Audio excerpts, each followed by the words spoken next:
The Starfleet life with the USS Dauntless. Are you brave enough to be a Starfleet officer?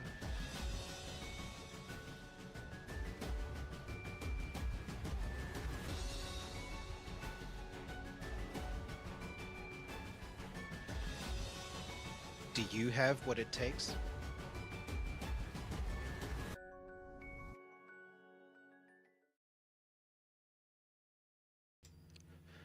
Greetings.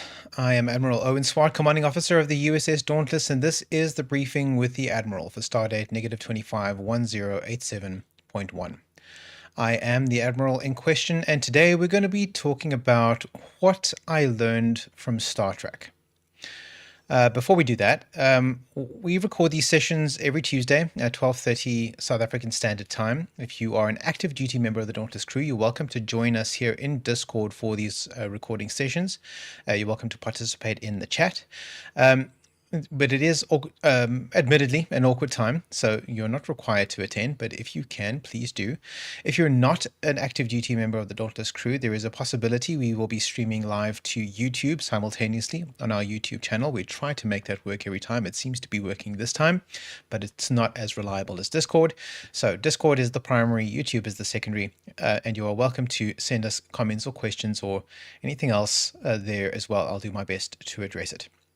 If you are an active duty member of the crew and you are present with us here in the chat in the screening room, please, participate in the chat. That's great. But if you want me to see your comment or question, please make sure that you mention me, so that when I get to the Q&A section at the end, I can scroll back up through the chat and I can see which messages were targeted for my attention. If it doesn't, if I'm not tagged in the message, I might not see it, and I might not then be able to address your question at the time. After the recording, however, these things are then posted. It's going to stay live on YouTube. It'll remain available then, and we also will post it onto Facebook. So if you're watching this after the fact, you're welcome to drop a question or comment in either of those places. Or if you'd like something a little bit more private, you're welcome to reach out to me in just about any communication system you can imagine, and I will do my best to address your comment or question there and then. And I might even use it as inspiration for an upcoming video, which would be nice. Let's hope that that happens. But who am I? Who are we? Why are we here?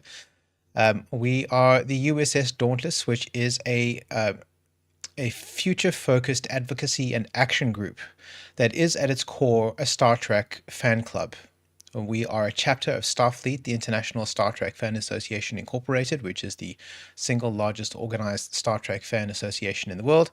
And we are one of hundreds of chapters in dozens of countries around the world. We are the chapter that is based in Cape Town, South Africa. But we are principally an online organization, so many of our members do not reside in Cape Town. They live all over the place, and we have structures to accommodate that disparate geographical situation, and most of our activities take place online here in Discord.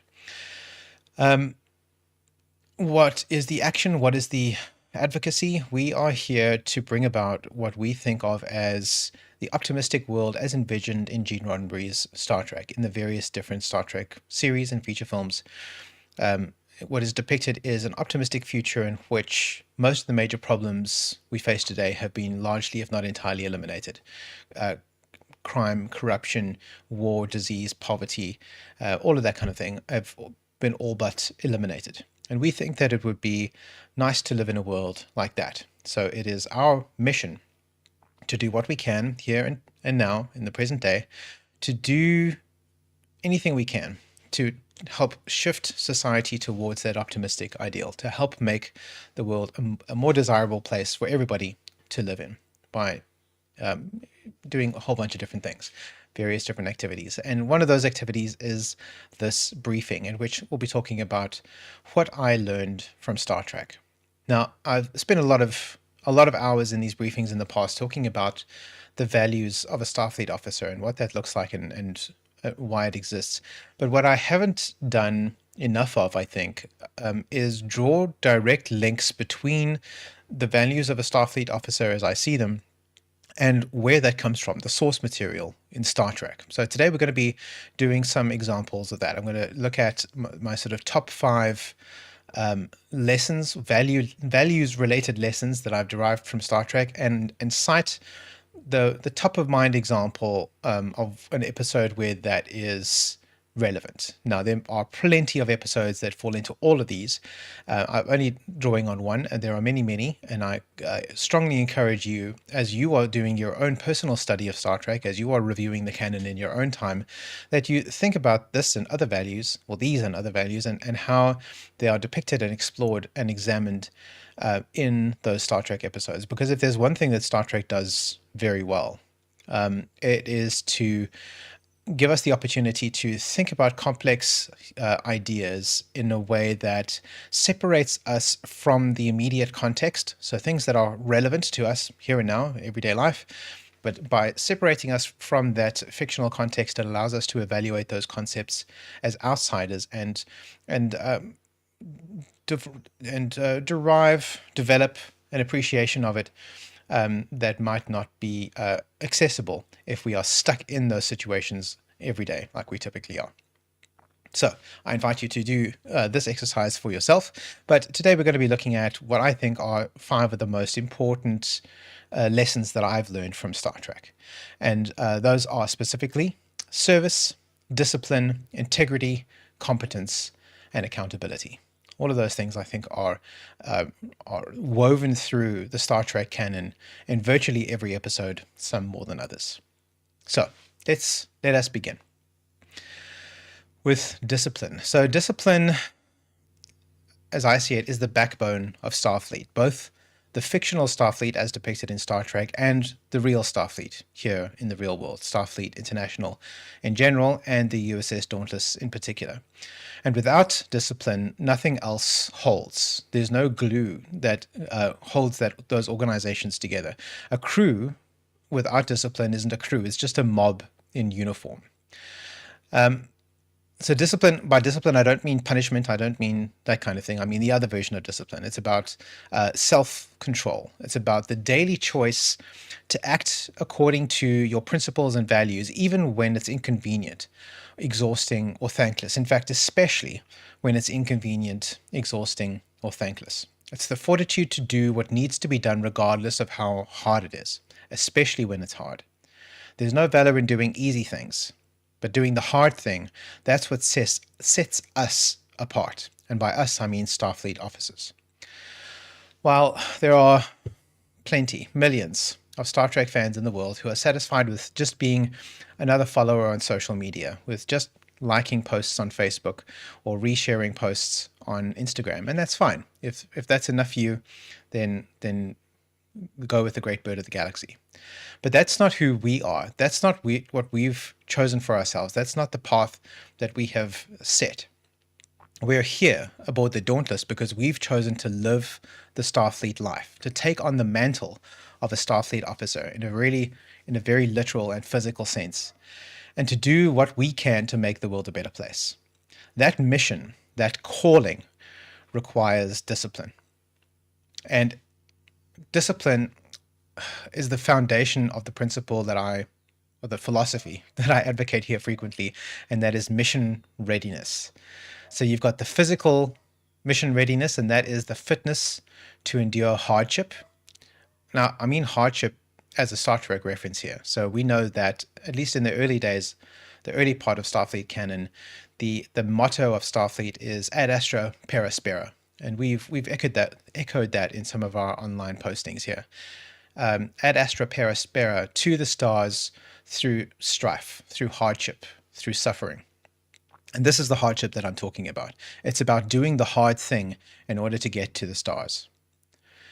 Then there is mental readiness, and that is having your skills sharpened and practiced so that they don't fail under pressure. Mental readiness refers to building and accumulating and improving on your skills, mental skills, but also physical skills. And then psychological readiness, emotional readiness, which is maintaining your composure in stressful situations. And stressful situations come in all shapes and sizes. I don't just mean emergency situations. I don't just mean when you're called upon to fight a fire or do first aid or something like that, although those are certainly stressful situations. I mean just the regular day-to-day stressful situation, the little pang of anxiety you might get when faced with the prospect of leaving your home and having to go and socialize with people, because in a post-pandemic world, that has become increasingly difficult for many of us. Just facing that, just that stress, that little moment of stress, that in itself is psychological or emotional readiness. Being prepared to face that, deal with it, overcome it, and do the important thing anyway. So those three things together are discipline, and that is the discipline of a crew that works together. And we work together to further the mission. Not only the global mission, the big mission, which is to bring about that optimistic future envisioned in Star Trek, but also smaller, discrete missions, the day-to-day stuff, the stuff that we do together in order to advance that larger mission. And without discipline, without each of us bringing our own discipline to the table, the crew will start to fall apart and can't really function as a machine. And the example that came to mind of this one is an episode of Voyager, early, season 1 or 2, I think. I forget which number. I should have written that down. Called Learning Curve. So you will recall from Star Trek Voyager that it is set in the Delta Quadrant. The Starship Voyager is stranded on the other side of the galaxy and they're heading home, which is they're facing a very long journey.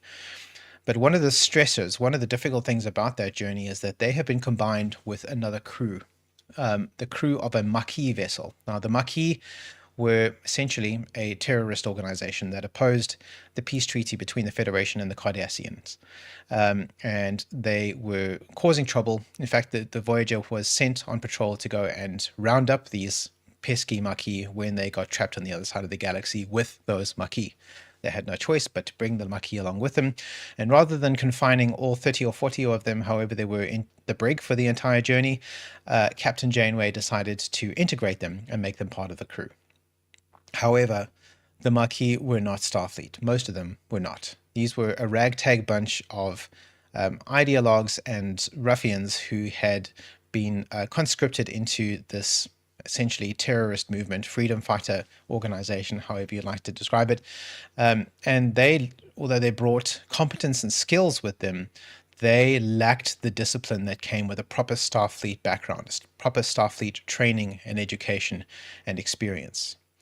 And it started to become clear that the crew was not functioning at optimum efficiency because there were a certain number of these former Maquis members who were simply not able to function as part of the crew. So Tuvok, the Vulcan security officer, was tasked with rounding up the worst offenders, the worst of these Maquis malcontents who were not towing the line, and whipping them into shape. So he rounded up 5 or 6 former Maquis crewmen, and he subjected them to an intensive training regimen that taught them, among other things, the discipline that comes with being a Starfleet officer. And by the end of the episode, we see every single one of those former malcontent and inauspicious crew members taking their rightful place in the crew of the Starship Voyager, learning what it means to be a Starfleet officer and beginning to fulfill that role by understanding and internalizing and embodying the discipline that comes with that necessity. So the lesson that we learned there is that skill and loyalty and even courage, because courage is a kind of fortitude that these Maquis displayed in spades, they are essentially worthless without discipline, because it's discipline that allows us to focus those attributes towards a specific task or a particular mission. And an officer without discipline is frankly a liability. Discipline for a proper Starfleet crew, a well-functioning crew, is a non-negotiable. All right, that was lesson number 1. The next lesson is the value of service before self. And that relates to when you wear this uniform, you are identifying as a whole that is bigger than you. we are signing on to be part of something that is larger than ourselves because we believe that what that thing does or what that thing could do or will do is more important than any one individual's contribution. But every single individual's contribution is vital towards that effort. Therefore, when we sign on to that larger mission, we do so by setting aside personal considerations in the interests of serving that greater good. In other words, it's not about you, it's about the mission and the people who depend on you to carry it out. And it's a sobering truth that a lot of people struggle with. And a lot of people today, I think, are so engaged in individualism, which is a very popular idea, especially since the Enlightenment age. Individualism is being a defining value of modern society. And it certainly has its value up to a point. But collectivism is valuable too. And when we are needed to perform a function, to do a duty, to serve a mission that requires the efforts of more than one person, we need to, within the confines of that mission, we need to be able to set individualism aside and function together as a larger whole, putting service before self. Starfleet, that individualistic kind of thinking it's frankly sometimes a liability. And this uniform, the reason we wear a uniform, the reason we all dress the same, is because we've chosen to step into that life of service. We identify as part of a collective, not a collective in the Borg sense, but a collective as in a larger whole, something bigger than any individual officer. And we've stepped into a life of service. And service isn't about being comfortable. It's not about being convenient. It's certainly not about nursing old wounds or prejudices or something like that. Service before self doesn't always mean laying down your life either. I'm not suggesting that at all. It's about setting aside momentary discomfort or should I say continuous comfort, or setting aside convenience or that kind of thing, those kinds of considerations for the greater good, for the sake of the mission, for the wider collective that we have opted to serve. More often, it means it's the little things that add up every single day. So putting aside your pride when you've been corrected by somebody up the chain of command from you, if you've done something incorrect and somebody has to have a word with you about it, setting aside your pride and not growing defensive, that's something that can be indicative of service before self. Setting aside your prejudice when you work with somebody you don't personally like, or perhaps you have different political views or something like that. If you can set that prejudice aside and still work together effectively, that is service before self. That is the recognition that the mission that we share is more important than any individual differences we might have. It's about pushing through discomfort when the work is difficult, when the hour is getting late but the job's not yet done, or getting out somewhere where we don't really want to be, but we know that the objective is more important than our momentary discomfort. When the work is dirty, or whether it's tedious, when it's boring and we don't really want to do it anymore, but having done it is more valuable than not having done it. And it's about showing up consistently, even when it's inconvenient, even when you would rather stay home. Every time you do one of these things, you affirm the values that this uniform represents. You show the people around you that they can depend on you, not only the rest of your crew, but everybody else too. Not only when it's easy, but especially when it's hard. That dependability, that consistency is what makes a Starfleet crew effective. A ship or a unit is only as strong as its weakest link. If one person allows personal pride or prejudice or convenience to come before the mission, it undermines the trust of the entire crew. Not only of the rest of the crew's trust in that individual person, but in everybody else's trust in the crew. And here's the paradox. When you choose to put service first, you discover that it's not actually about denying yourself. It's about finding yourself. It's about a purpose. Because each act of discipline, each moment of sacrifice, each choice to show up instead of staying home makes you stronger, it makes you sharper, it makes you more resilient. Service before self is the path that shapes you to be the best version of yourself. It's the crucible in which you are forged into a better person. a better citizen, and a better Starfleet officer. The example that I'll cite here is Next Generation, The Enemy, around season 4, I think. What happens here is that a Romulan is lying, dying on the Enterprise in sickbay.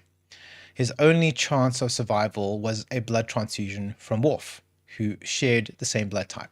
It was improbable and unlikely that a Klingon and a Romulan would share this one particular blood factor, but no other person on board had the relevant blood factor, only Worf did. But because Worf was harboring a deep-seated prejudice against Romulans who had killed his father, so it's not like it's an undeserved prejudice, but it was a prejudice nonetheless, Worf refused to give that Romulan a blood transfusion. He was blinded by his hatred of Romulans. Even got down to the point where Picard felt like he had to order Worf to donate blood to this Romulan. Worf didn't, at least not in time. And the Romulan died, and the fallout nearly ignited a war. It was super close.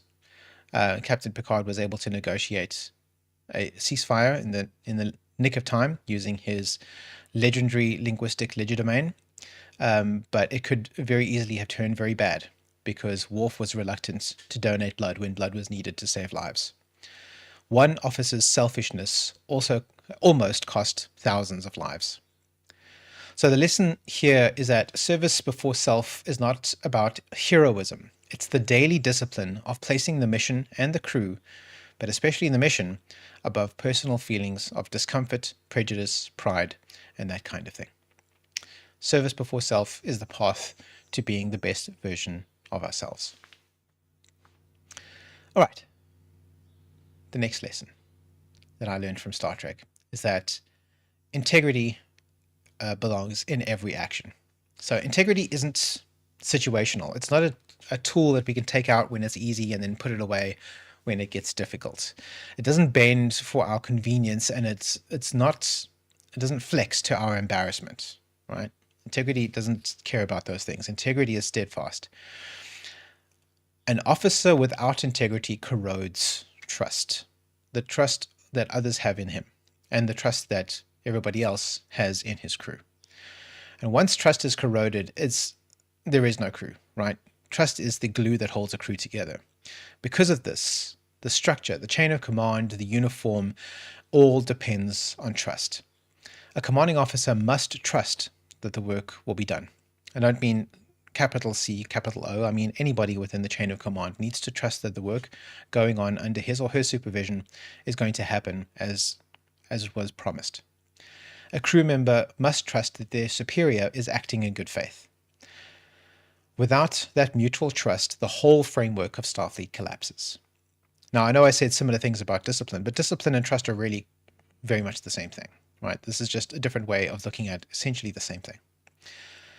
So what does integrity mean in practice? It means honesty in every decision. It means transparency in every action. It means taking ownership of the truth, even when it's uncomfortable, even when it may cost you personally. And this isn't an abstract philosophy. It's lived reality for all of us every day.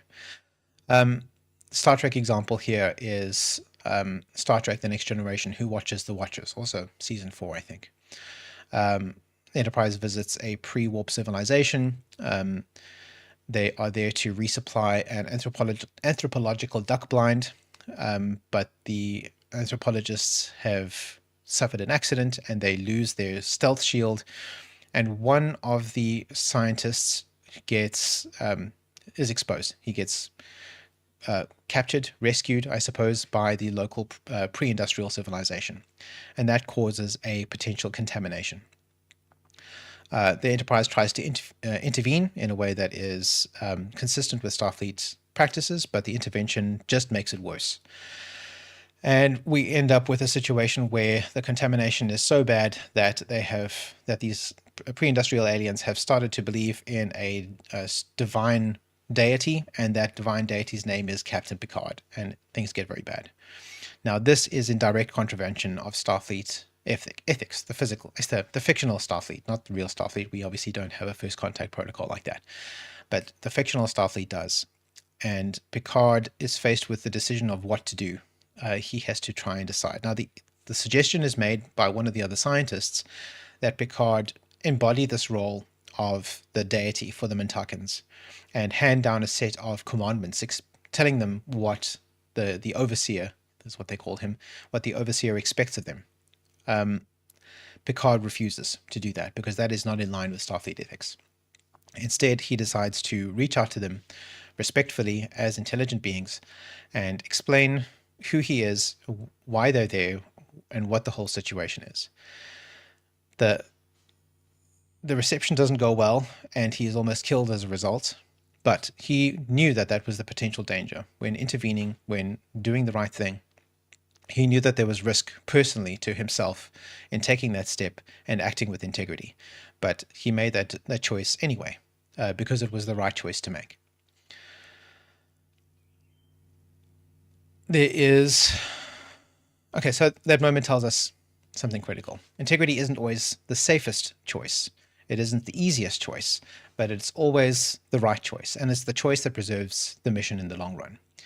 Because here is the hard reality. Dishonesty may solve a problem in the moment, but it creates a much bigger one down the line.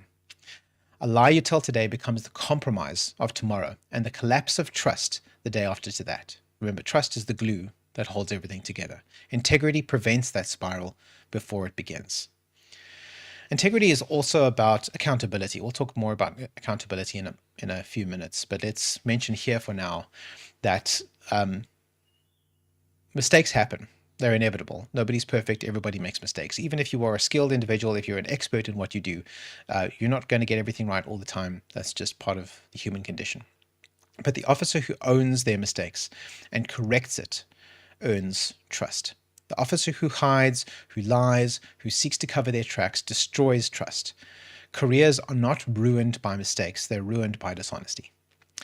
And that is why integrity is the line that cannot be crossed. When you wear this uniform, your word must mean something. And if your word doesn't mean something while you're wearing the uniform, then that tarnishes the reputation of everybody else who wears the uniform. Because when you wear this uniform, remember you are part of a collective. You are serving a mission that is greater than yourself.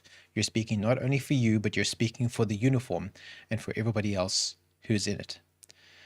Your actions must mean something. Because without integrity, your word and your uniform mean nothing. All right.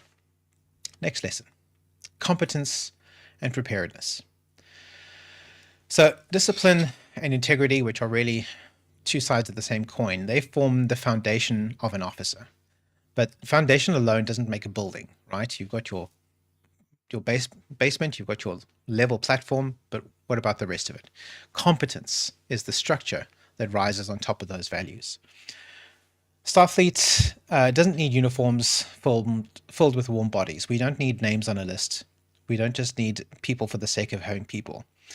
We need officers who are capable, ready, and adaptable, people who are able to make an actual contribution to the mission, to the ship, to the running of the day-to-day operations of this organization. Competence is the difference between being present at an assignment and actually being useful to the mission. But competence isn't static. You don't learn one skill or earn one qualification like your OTS or your OCC and then declare yourself ready. Right? Competence is built and maintained through consistent training and study and rehearsal. Mission readiness isn't a box to tick, it's a daily practice. That's where discipline comes in. Complacency is the enemy here, right? The moment you think that you're good enough, that you don't have to put any more work in, then you're already falling behind because everybody else is working on theirs. And not only in comparison to everybody else, but also your skills degrade with time, right? Human memory is not infallible. The less you practice, the less you work, the more your skills get rusty. Procedures change, so your knowledge and skills fall out of date. Circumstances shift. A tool left unsharpened will dull, and an officer left untrained will falter. And remember this, you do not get to choose when your competence will be tested. Emergencies do not wait for your schedule. And I don't mean life-threatening emergencies necessarily, although that certainly applies.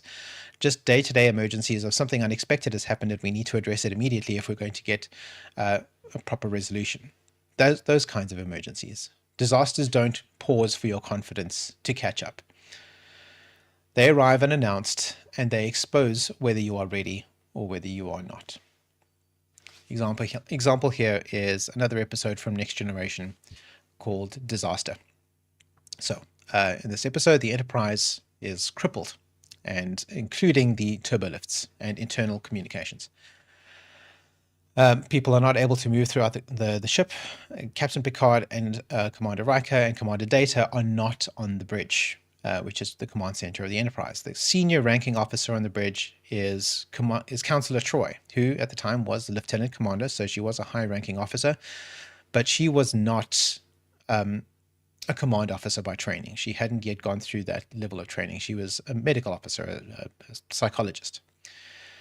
And when the crew looked to her to make decisions, she hesitated. She second-guessed herself, and for a time, the crew's survival was in jeopardy because she was unprepared to lead. But when she accepted the demands of command, when she understood the gravity of the situation and that the responsibility was hers to save all 2,000 souls aboard the Enterprise, she trusted the competence of the people around her, and she began making decisive choices, and the situation stabilized. The ship survived because she rose to meet the moment. She didn't expect that disaster. She didn't expect that emergency. Fortunately, the training she did have meant that she was actually prepared for it. And the lesson is clear. Competence isn't only about technical skill. It's about preparedness of mind, about being ready. It's about your readiness to act when you're called upon, whether or not you expected it or whether or not it's your specialty. Just because something isn't your job doesn't mean that it might not be required of you in the future. In real Starfleet service, this means training outside your comfort zone. It means not only mastering your duty station, but learning enough about the others, about everybody else's duty station, that you can step in when needed. When there's a gap, that you'll be able to step in and fill that gap. It means drilling until, I don't mean drilling, I mean drilling as in doing the work over and over again until procedures are instinct. Because in a crisis, you'll not have the luxury of time to think. You need to be able to step in and do the work without any warning and without any time to catch up. You need to be able to just do it. Competence is the lifeline of the crew. When one person falters, others must be strong enough to cover that weakness. And when you falter, you must trust that your preparation has equipped you to recover quickly. So the lesson here is that you don't get to choose when you're tested. If you're unprepared, you fail not only yourself, but your crew. And competence isn't optional. It's the daily responsibility of every officer. All right, fifth lesson, accountability, one of my favorites. So, as we've covered, we've done a whole briefing specifically on accountability before. An officer must own their actions and their consequences without excuse and without delay. Accountability isn't about, again, it's not about punishment. We don't really do punishment, at least not in Starfleet. It's about trust. It's about protecting the integrity of Starfleet by being transparent about your choices. When accountability fails, trust collapses. And when trust collapses, again, we're talking about trust again, the entire structure of Starfleet falters. Why? Because Starfleet is built on interdependence. Trust. Trust is the glue of interdependence. No single officer can accomplish the mission alone, not even me. We rely on one another, and that reliance only functions if every person can be trusted to report truthfully to their own errors and to correct them quickly. Accountability isn't the same thing as self-flagellation. I want to make that very clear, right? We don't expect officers to grovel for their mistakes, nor do we expect people to broadcast every lapse to the entire crew. That's not appropriate. That's not helpful, right? Principle of critique in private and praise in public applies to yourself as well. Transparency belongs with those who were affected by the negative outcomes that have resulted from your error. And that's where accountability matters. Declaring your guilt to an uninvolved audience comes across as attention-seeking. It's not integrity.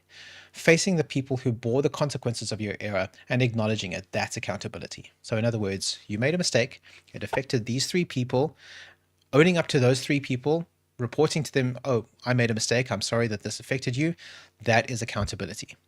Going onto the bridge channel and making a shipwide announcement saying, hey guys, I messed up, and these 3 people were affected and it was terrible, that's not helpful. That doesn't foster trust. That doesn't foster, it doesn't engender, what's the word, faith in your abilities. It just looks like you're attention seeking. But making sure that the people who are affected by it are aware that you made a mistake, and that you are doing what you can to recover from that mistake or to fix the mistake, that is accountability. That's integrity. Admitting mistake is very unlikely to impact your career. Mistakes happen, skills lapse, judgment falters. What destroys careers is dishonesty in the aftermath, covering up, deflecting blame, pretending that nothing happened. These are the things that corrode the trust that makes you a Starfleet officer. Has moved to, I had a momentary disconnect, but it looks like it's fine. Wesley Crusher has gone to the Academy, and he is doing very well at Starfleet Academy. And he's gotten involved in an elite group of pilot students called Nova Squadron. Now, Nova Squadron is about to graduate, and they decide that for the graduation ceremony, they want to put on a demonstration of a thing called the Cool Word Starburst Maneuver, which, as it turns out, is banned. It's too dangerous. They're not allowed to do it. But they decide to do it anyway, because they're teenagers, and teenagers are idiots. While they're practicing the Starburst Maneuver, one of the cadets dies in an accident, and it's very bad. It's tragic accident. But the rest of Nova Squadron, instead of owning up and taking accountability for it right away, they agree between them, they conspire to cover it up. They decide to, they get their story straight so that they all have the same story of what happened, and they claim that something other happened than what was actually going on. There is an official investigation, there is forensic evidence extracted, which proves that they are lying, and all four surviving cadets are censured as a result. The squadron leader, Nick Locarno, more so than the other three, but all 4 cadets, including Wesley Crusher, are censured. They all either expelled from the academy or they're held back a year. Bad things happen. Career limiting move, big time. Not to mention the fact that they had to witness and participate in the death of their friend and classmate. So instead of admitting their mistake, Crusher and his classmates conspired to hide the truth. Their loyalty to each other blinded them to their greater loyalty to Starfleet, to the truth, and to the uniform. And when the truth came out, all of them paid the price. Careers were derailed, reputations destroyed, trust was lost. Wesley Crusher, even though he did his best to continue at the Academy, he never recovered from this. He ended up not being a Starfleet officer. Sito Jaxa, who's the only other one of those cadets that we know of who continued with Starfleet Academy, she was able to make her way to the Enterprise, but she had a hard time of it too. Nick Locarno himself ended up being a terrorist. Wasn't good for any of them. But what doomed them was not the failed maneuver. Although it was a bad idea, it was stupid, they would have gotten in trouble for doing that, that wasn't what destroyed their careers. It was the cover-up. It was choosing not to take accountability for it. And that is the heart of accountability. It's not the error itself that destroys trust, but the refusal to face it. And when I say error, I don't just mean like a temporary skill issue or something like that. I mean an error in judgment is still an error. Making a bad decision is still an error. As long as you own up to that error as quickly as you can to the affected parties, that is what accountability looks like. So, practical applications in real service. If you missed a duty assignment, or a priority 1 mission or something like that, own it, report it, don't invent excuses.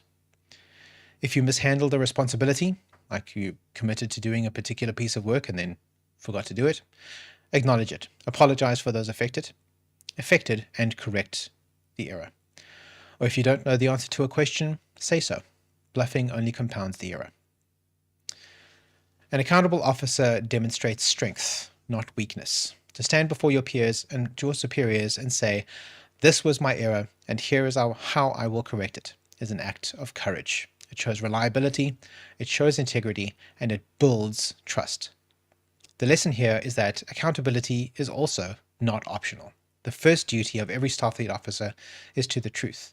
Without accountability, the uniform means nothing. Right, so let's summarize what we've learned so far.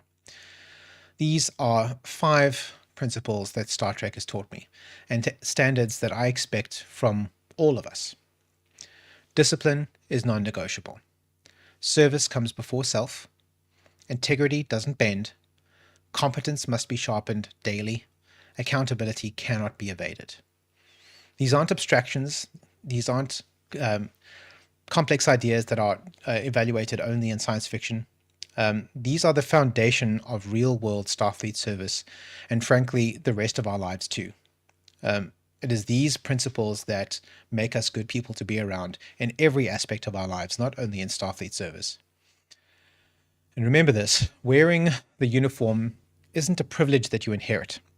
It's a responsibility that you earn and keep earning consistently every single day. If you can't live these principles, you can't call yourself Starfleet. And if you can, then you embody the reason that Starfleet exists. Carry these principles with you. Embody them. Let them be the measure of your service. All right, that concludes my sermon, but let's see if we have any comments or questions. All right, let's see. All right, first one from Petty Officer Davis. Just because it's not your job doesn't mean it won't be. I'd like to add that just because it's not your job doesn't mean it's not your responsibility. And just because it's not your fault, it doesn't mean that you can't help to fix it. Discipline and service before self extends to being willing to do the extra bit. I agree completely. The job belongs to everybody. While one person might have been the one who is assigned to take the lead on that particular role or that particular piece of work, doesn't mean that we don't all share in the responsibility in making sure that it happens. So if the person who's allocated to it can't do it for whatever reason, they're sick or they forgot or their computer died or something like that, that kind of thing happens, right? People even forget things, and that's not the end of the world as long as they take accountability for it. But that doesn't mean that the work doesn't still need to be done. And it's up to everybody around that person to step in and make sure that that gap is filled. You'll notice Next Generation is possibly the best example of this, but you'll see it in virtually every other Star Trek incarnation. When you watch the crew on the bridge and an occasion occurs where somebody has to step up and walk off the bridge for whatever reason, you'll notice that another person comes and sits in that chair immediately. Without question, without being instructed to, they just do it. It's easy, it's effortless, it happens all the time. Because everybody in the bridge recognizes that those stations need to be manned, and if that person can't man it in that moment because they have to go and do something else, whether it's going to the restroom or the ready room or the sick bay or just going to go grab a coffee, they need to make sure that there's someone sitting in that seat, or else the Enterprise could blow up or whatever, right?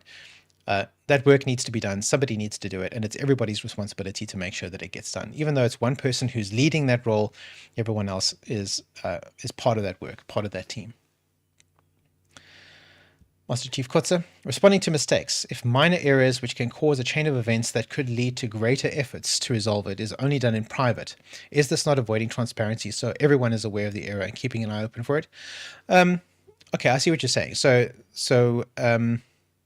if, for example, you make an error which leads to something breaking, right? So you immediately report it to the people who you think are affected by that. So let's say the chief engineer and the commanding officer, and you leave it at that. But the thing that broke now will affect multiple other people down the line who weren't informed that it had broken. Yes, okay, so what that looks like then to me is an initial error in assessing the scope of the issue, right? So I break something on our Discord which will affect how everybody uses Discord. I only report it to the chief engineer because I think that that's the only person who is a relevant stakeholder. Now it is between me and the chief engineer to figure out who else might be affected and to make sure that everybody knows about that. Everybody who might be affected needs to know about it. And if we, between the two of us, fail to let everybody who might be affected by it know that it's broken, then we have made another error. So yes, we're talking about compounding errors, but I don't want to think about critiquing in private as secrecy. It's about not involving people who are not stakeholders in a situation unnecessarily in drama that isn't really any of their business, right? If I fail to submit a particular report, that is between me and the person that I'm reporting to. If that person makes the wrong decision because they don't have the information that would have been included in my report, then that is that person's error because they made the decision without the information. But they can also take that up with me. I'm also a stakeholder in that position. But that person must then own that decision that they've made with incomplete information and the ramifications thereof. So then it's that person's job to communicate that to the relevant stakeholders of that decision and so on. So yes, it's possible that one error could lead to a chain reaction of subsequent errors. And although the person who made the initial error is definitely responsible for having made that initial error, I don't think it's fair to say that that person is then responsible for the entire chain of events, because there are other people involved at every step along that chain, and each one of those people can make an error. Now, the error isn't necessarily even your fault, right? You could be making an error based on incomplete or imprecise information, but it still was your decision to make, and so you need to take ownership of it. If you, as the person who initiated that chain of events, feel that you are responsible for having kicked off that entire chain of events and you decide to make a wider statement to everybody who was affected after the fact, then that's not a bad idea. That in itself would be a good instance of accountability. I would submit that it's not strictly necessary in most circumstances, but it would depend on the details of that instance. All right, Commander Shimali. I also struggle with accountability behind closed doors. It often looks like some are held accountable, some are not, to me at least. Difficult and becomes murky in professional settings. I agree. It's what can be difficult, and it is possible to make an error in this, is, again, assessing who the affected parties are, right? So you might have somebody makes a poor decision, and it looks like that poor decision only affects one person, but actually, in reality, it affects multiple other people. If that's taking of accountability occurs only between those two people and fails to include the other 5 people who were affected, that is an error in judgment around who the stakeholders were. So that is a second error, compounding the first one. Secrecy and behind closed doors, I don't think that that's the correct framing. It's about not involving people who are not involved unnecessarily with the thing. But it is important to make sure that you assess before you take accountability, or while you are taking accountability for your error, properly assess who it is that might be affected. Failing to do so is then a second compounding error. Doing something in secrecy is not useful, but doing something in private and doing something secret, it's not quite the same thing. I think that those two things are distinct. All right, my yeoman also submitted a couple of questions. Let me take a sip of my beverage before I continue. All right.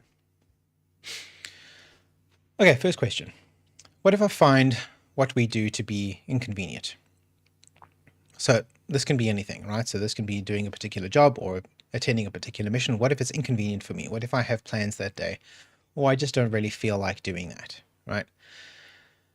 And I think that this is mitigated by how important the mission is, right? Which is why we have a priority system for our missions. We've got priority 3 missions like this one, where attendance is optional, entirely optional. We have priority 2 missions where attendance is strongly encouraged, but not mandatory. And then we have priority 1 missions, like our blood donation missions, which are mandatory. Everyone is expected to attend, required to attend. Now, what if you just don't feel like attending a priority 1 mission? You just kind of don't want to. If that's the case, it may be time to reevaluate your reasons for being here. Our missions are important. Priority 1 missions, even more so. It matters. It's the reason we exist. The mission is more important than personal convenience, especially in priority 1 cases. Donating blood or carrying out a task that directly saves lives. If that feels like too much to ask, then perhaps the uniform is not where you belong. Officers are expected to put duty above personal convenience consistently. Next question. Isn't discipline and competence basically the same thing? I think they're very closely related, but they're not quite the same, right? They're 2 different ways of looking at a similar thing, right? So discipline and competence are related, Discipline is about consistency. It's about showing up, following through, doing what's required, even when it's difficult, especially when it's difficult. Competence is about your capability. It's about having the skills, having the knowledge, having the experience and preparation to do the job well. You can be disciplined but ineffective if you don't have the skills, and you can be competent but dangerous if you lack discipline. Starfleet requires both, working together consistently. But also they feed off of each other, right? So competence gives you the ability to focus your discipline, and discipline gives you the opportunity to increase your competence, right? Because part of discipline is learning and sharpening your skills, and discipline itself is a skill that can be sharpened. Next question. What if telling the truth makes me or the crew look bad? You tell the truth anyway, but you do it the right way. So mistakes happen all the time. Any officer can misjudge a situation or make an error, and that in itself doesn't end a career. What destroys trust is covering it up, right? Cover-up's bad. Starfleet practice, and this goes throughout the whole of Starfleet, this isn't specific to Dauntless, is to praise in public and to critique in private, even when critiquing yourself. This means you take accountability directly with the people who were affected by your mistake. Again, it can be complicated to work out exactly who it was who was affected by the mistake, but you want to make sure that your audience is limited only to the people who are relevant to that. You don't want to be apologizing to somebody who serves in another chapter in the United States somewhere who has never even heard of you. There's no point apologizing to that person for the mistake that you made aboard the Dauntless. They've never heard of you. They have no idea. They'll never be impacted by that mistake. Apologizing only to the stakeholders who are relevant to the situation in which the error occurred, that's what needs to happen. That's what taking accountability looks like. Because broadcasting the error to disinterested or uninterested parties just looks like attention seeking. The truth delivered to the right audience preserves trust. Concealing it destroys trust. So again, not private, not secret. I say private, but not secret. Integrity means telling the truth consistently, even when it's uncomfortable. Question from Master Chief Newton. Would it be fair to say that discipline and competence go hand in hand? Yes, I would definitely say that. You need one to get to the other. You especially need discipline to build competence. But as I said, discipline is itself a skill that can be built, and it is itself a competence. Next question from Mayoman. How do I prepare for situations I've never trained for? And this is about building your overall level of experience and competence.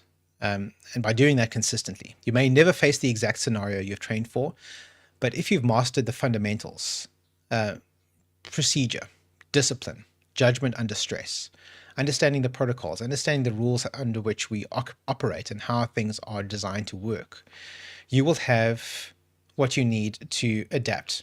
So mistakes under pressure can happen, and what matters most is whether you have the training to recover quickly and decisively. Training that you've often when we talk about training, we're talking about training that you've imposed upon yourself. Officers who drill, study, cross-train consistently, so that's physically and mentally, are the ones who succeed in the unexpected. Preparedness is not about predicting every situation. It's about being ready for any situation. But, next question. But what if admitting a mistake damages my career? Admitting a mistake is very unlikely to damage your career. Mistakes happen. Any officer can experience a lapse in judgment or a skill error. What will damage your career is failing to take accountability. Hiding or lying or deflecting corrodes trust. And once that trust is lost, it's rarely regained. Accountability isn't about public confession. It's about taking ownership with the right people, the ones impacted by your decisions. That is what repairs trust. Mistakes matter, but lying about them is not a viable outcome. Officers who own their errors can grow. Officers who conceal them cannot be trusted. All right, I see there's still a lot going on in the chat, but I'm not seeing anything else directed at me. So hopefully that means that we can call this to a conclusion. But as always, the active duty crew are welcome to remain in the chat for as long as you like, and we can keep discussing these points after the fact. So For the sake of the recording, I leave you with this. Star Trek lit the path that brought us here, showing us what service, discipline, and accountability can mean when lived out with purpose. The uniform we wear is our commitment to carry that vision forward, not in fiction, but in reality. Let us honor that vision by proving worthy of the trust placed in us, consistently, in every action we take. Thank you. That is all for today. You are dismissed. Swart out.